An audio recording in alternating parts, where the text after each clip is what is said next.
السلام علیکم ورحمۃ اللہ وبرکاتہ۔ آج میں آپ حضرات کے سامنے تیمم کے شرائط ذکر کروں گا۔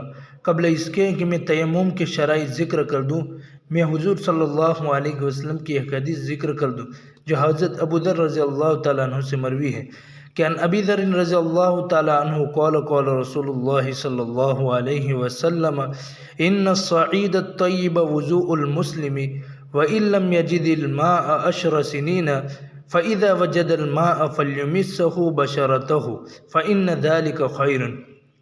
ترجمہ: حضرت ابو ذر رضی اللہ تعالیٰ عنہ سے مروی ہے، انہوں نے فرمایا کہ رسول اللہ صلی اللہ علیہ وسلم نے فرمایا، بے شک پاک مٹی یہ مسلمان کو پاک کرنے والی ہے، اگرچہ وہ 10 سال تک پانی کو نہ پائے، پھر جب پانی پائے تو اپنے پورے بدن کو دھو لیں، یہ اس کے لیے بہتر ہے۔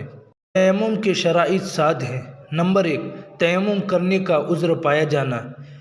شرعی 1 میل تقریباً 2 کلومیٹر تک پانی نہ پائے، یا پانی کے استعمال پر قادر نہ ہو، یا پانی کے استعمال کرنے کی وجہ سے مرض کے بڑھ جانے کا قوی اندیشہ ہو تو تیمم کرنا درست ہے۔ نمبر 2، جس چیز سے تیمم کیا جائے اس کا پاک اور زمین کی جنس سے ہونا۔ نمبر 3، تیمم کے اعضاء پر سب جگہ ہاتھ پھیرنا۔ نمبر 4، پورے ہاتھ یا 3 انگلیوں سے تیمم کرنا۔ نمبر 5، ہاتھ زمین پر ہتھیلیوں کی طرف سے مارنا۔ نمبر 6، حدث یا حیض و نفاس سے پاک ہونا۔ نمبر 7، اعضائے تیمم پر موم یا چربی وغیرہ کا نہ ہونا۔ تیمم کن چیزوں پر کیا جا سکتا ہے؟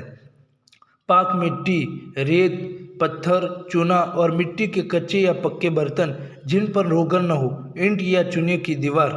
قاعدہ: جو چیزیں آگ میں پگھل جاتی ہوں یا جل کر خاک ہو جاتی ہوں تو ان پر تیمم درست نہیں۔